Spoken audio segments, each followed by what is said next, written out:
8. All the command which I am commanding thee today ye observe to do, so that ye live, and have multiplied, and gone in, and possessed the land which Jehovah hath sworn to your fathers. And thou hast remembered all the way which Jehovah thy God hath caused thee to go these 40 years in the wilderness, in order to humble thee, to try thee, to know that which is in thy heart, whether thou dost keep his commands or not.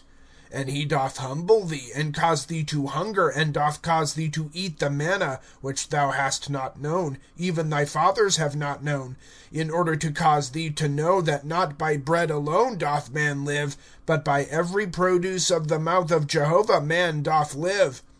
Thy raiment hath not worn out from off thee, and thy foot hath not swelled these 40 years. And thou hast known with thy heart, that as a man chastiseth his son, Jehovah thy God is chastising thee. And thou hast kept the commands of Jehovah thy God, to walk in his ways, and to fear him. For Jehovah thy God is bringing thee in unto a good land, a land of brooks of waters, of fountains, and of depths coming out in valley and in mountain, a land of wheat and barley, and vine, and fig, and pomegranate, a land of oil, olive, and honey, a land in which without scarcity thou dost eat bread, thou dost not lack anything in it, a land whose stones are iron, and out of its mountains thou dost dig brass. And thou hast eaten and been satisfied, and hast blessed Jehovah thy God on the good land which he hath given to thee.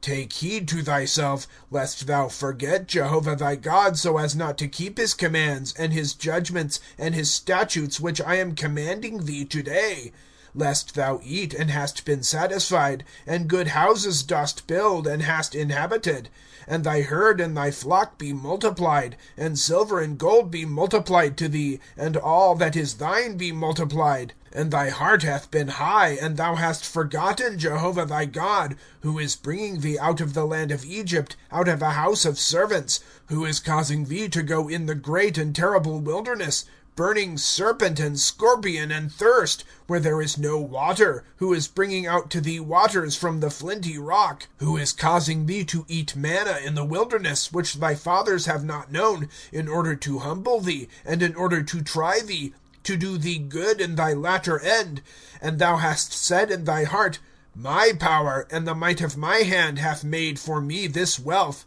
And thou hast remembered Jehovah thy God, for he it is who is giving to thee power to make wealth, in order to establish his covenant which he hath sworn to thy fathers, as at this day. And it hath been, if thou really forget Jehovah thy God, and hast gone after other gods, and served them, and bowed thyself to them, I have testified against you today that ye do utterly perish. As the nations whom Jehovah is destroying from your presence, so ye perish, because ye hearken not to the voice of Jehovah your God.